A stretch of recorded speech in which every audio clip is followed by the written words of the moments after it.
बिस्मिल्लाहिर्रहमानिर्रहीम। नाजियाबाद से मैं इकबाल जंजू, आप देख रहे हैं मेरा यूट्यूब चैनल और फेसबुक। आप सबसे दरख्वास्त है आप इसे लाइक करें, सब्सक्राइब करें और शेयर करें। नाज़रीन, मेरा मकसद हरगिज़ ये नहीं है कि मैं कुछ ऐसी बातें करूं जो आप सुन भी चुके हों, या फिर ऐसा है कि किसी एक तरफ की कोई खबर लेकर उसी पे आता रहूं। मेरा एक ज़ाती अपना तज्जिया होता है, तबसरा होता है। मेरी किसी बात पे एक अपनी राय होती है, मैं उस राय पे बात करता हूँ। उसकी वजह यह है कि सोशल मीडिया के ऊपर आप सब चीज़ें देख रहे होते हैं, सुन रहे होते हैं और अपनी भी कहीं ना कहीं राय दे रहे होते हैं, क्योंकि आजकल मेन स्ट्रीम मीडिया पे ना कोई देखता है और ना इस पर कोई बात होती है। बात करते हैं कि आज़ाद कश्मीर के अंदर अवामी एक्शन कमेटी ने जिस तरह से एहतजाज किया था और वो जो 38 मुतालबात थे उसमें आखिर जो भी सूरत हाल हुई वो सब आपके सामने थी। जो एंड हुआ था वो ये था कि उसमें पाकिस्तान से कुछ लोग आए थे, वुज़रा आए थे, और वो मुजफ्फराबाद के अंदर अवामी एक्शन कमेटी के मेंबरान के साथ बैठकर उन्होंने इस मसले को, इस एहतजाज को ख़त्म किया था। और यहाँ तक था कि 38 की जगह 42 मुतालबात को उन्होंने एक्सेप्ट किया, मंजूर किया था। उसके बाद फिर ये एहतजाज ख़त्म हुआ। सोशल मीडिया के ऊपर भी आपने देखा, बाकी भी सब है, लेकिन अभी तक अगर हम बात करें तो फेसबुक अभी तक नहीं चल रही और बाकी भी जो नेट है वो स्लो है। लेकिन अगर कोई रियासत, इलाका या फिर कहीं कोई जिरगा या इस तरह से बैठता है और अगर वो अपने फैसले से हट जाए या फिर उसकी नीयत में ये हो कि हम वक्ती तौर पर इनको ठंडा करते हैं, बाद में कुछ नया प्लान बनाकर फिर से इनके ऊपर चढ़ाई करते हैं, तो इसका मतलब साफ साफ ये है नाजरीन कि वो रियासत फिर अमन नहीं चाहती। वो जो स्टेक होल्डर हैं वो अमन नहीं चाहते, वो अपनी अवाम को अवाम नहीं समझते।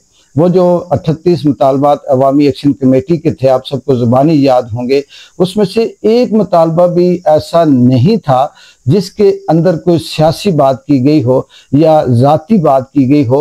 वो अवामी मुतालबात थे, वो इस खित्ते की बेहतरी के लिए थे, उसमें तामीर और तरक्की के तमाम अंसर मौजूद थे।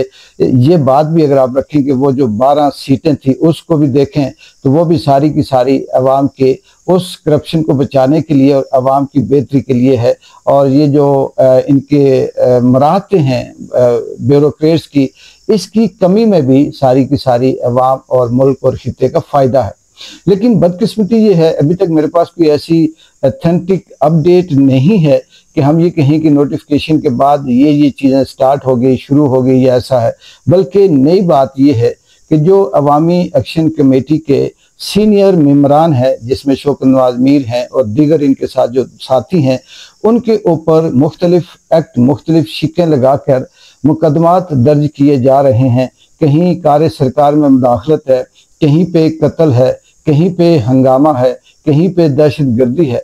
तो इन सारी चीज़ों से ये समझ आती है, अगर ये बात सही है कि इस तरह के मामलात रियासत ने लेने शुरू कर दिए और फिर जो पुलिस का रवैया है वो भी तब्दील है। पुलिस अब आम आदमी को भी रोकती है और एक बात करने पे उसे मारती है, जो कुछ उसके साथ हो सकता है वो करती है।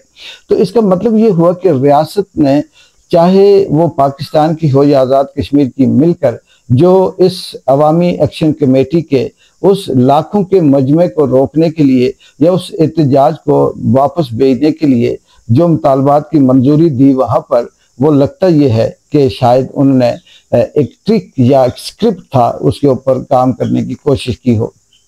क्योंकि अगर हम सच्चाई पे जाएं तो इस वक्त पाकिस्तान के अंदर भी सेम वही वाला स्क्रिप्ट चल रहा है। उसकी थोड़ी सी जो पोजीशन है वो अलग हो सकती है KPK के अंदर और बलोचिस्तान के अंदर, कि जिस तरह से वहाँ पर दहशतगर्दी के नाम पर लोगों को मारा जा रहा है, जिस तरह से अगवा उठाया जा रहा है, जिस तरह से बर्बरियत की जा रही है।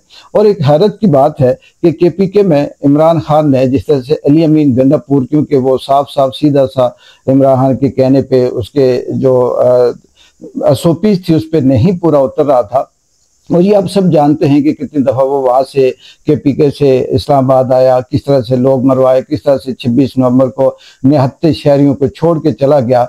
और उसके बाद फिर इस इमरान खान ने सोहेल अफरीदी को नया वज़ीर आला KPK नामजद किया।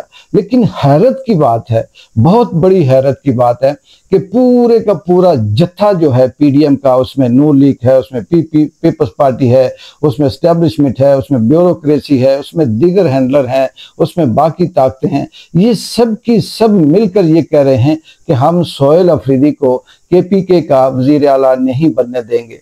वजह, ना वो इमरान खान का चाचा है, न ताया है, न मामा है, न भांजा है, न भतीजा है, न विरासत में है, क्यों नहीं बनने देंगे।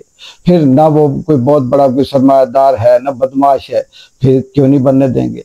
सीधी साफ बात है कि सोहेल अफरीदी एक आम आदमी है, वो स्टूडेंट पॉलिटिक्स से उठा और बिल्कुल आम आदमी की तरह करते करते वो यहाँ तक पहुंचा।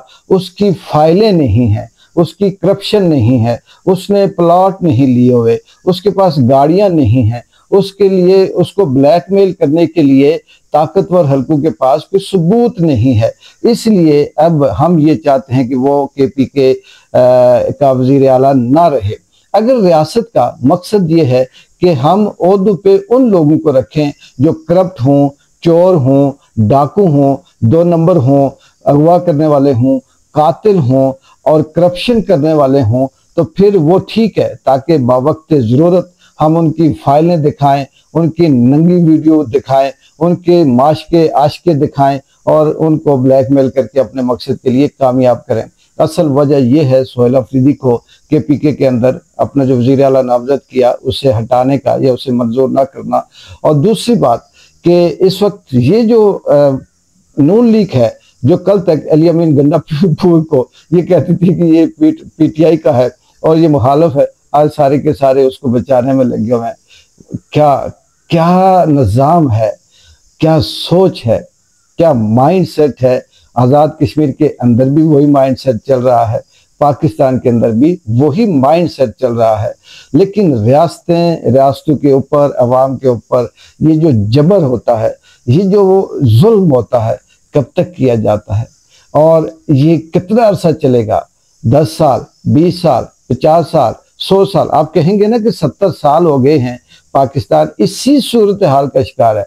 तो नाजरीन, इसका बेहतरीन आप अगर तजिया करें, एक सोचें कि 70 साल से करते करते करते कंपाउंड इफेक्ट जो था वो यहाँ तक पहुँचा कि पाकिस्तान के अंदर एक एक शख्स, चाहे वो जज हो, चाहे वो मीडिया के अंदर हो, साफ़ी हो, ब्यूरोक्रेट्स हो, एस्टेब्लिशमेंट हो, साफ़ी सियासतदान हो, अदली हो, फार्म 47 से हो, दिमाग से खाली हो, मेंटली डिस्टर्ब हो, वो सारे के सारे जो 70 सालों से मुसल्लत थे सामने आ गए।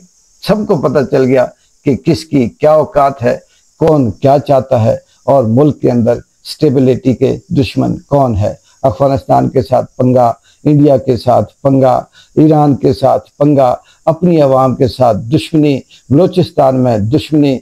बात ये कहना इधर इंडिया मुलव्वस है, उधर अफगानिस्तान मुलव्वस है, उधर फलाना वो कर रहा है। ऐसा कहने से क्या अमन आ जाएगा?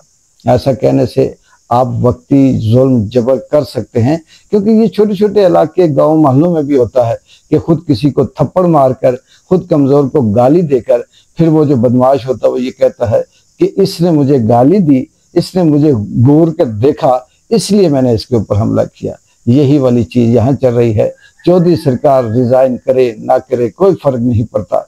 चौधरी अनवारुल हक की जगह कोई दूसरा आ जाए, नून लीग का आ जाए, वो भी वैसा ही होगा। PTI का आ जाए, वो भी कंप्रोमाइज्ड होगा, नाम PTI का होगा। ऐसा नहीं है कि वो आकर इस खित्ते कश्मीर के या अवाम के लिए कोई बेहतरी सोचेगा। कश्मीर के अंदर हो या पाकिस्तान के अंदर, हुक्मरान उस वक्त तक सही नहीं हो सकता जब तक वो आम आदमी अवाम की हक सच की बात नहीं करता। बाकी ये कंप्रोमाइज करके, पहले से तय करके एक स्क्रिप्ट रख कर सामने, तो कोई भी आ जाए उसमें मैं भी हूँ, आप भी हों, वो ABCD हों। चौधरी अनवारुल हक से क्या शिकवा? वो अगर मजबूर है तो बाकी 48 बैठे वो भी मजबूरी हैं, वो भी इसी तरह से कंप्रोमाइज़ हैं। और जो जिस तरह से शौकत नवाज मीर के ऊपर हमले किए जा रहे हैं, क्या समाजी, क्या सियासी, क्या करैक्टर असैसिनेशन के तौर पर, क्या बाकी इल्ज़ामात, तो ये शायद कि इनकी भूल है। हर जगह पे एक तरह का माहौल नहीं होता और आने वाले वक्त में देखते हैं। पाकिस्तान और आज़ाद कश्मीर में इतनी तेज़ी से वक्त के साथ तब्दीलियाँ आती हैं कि अगर एक दिन में 10 व्लॉग भी किए जाएँ तो वो भी कम होते हैं। लेकिन चलें, जो जो अपना तजिया तबसरा है वो आपके सामने पेश करते रहेंगे। इकबाल जंजो को इजाज़त दें।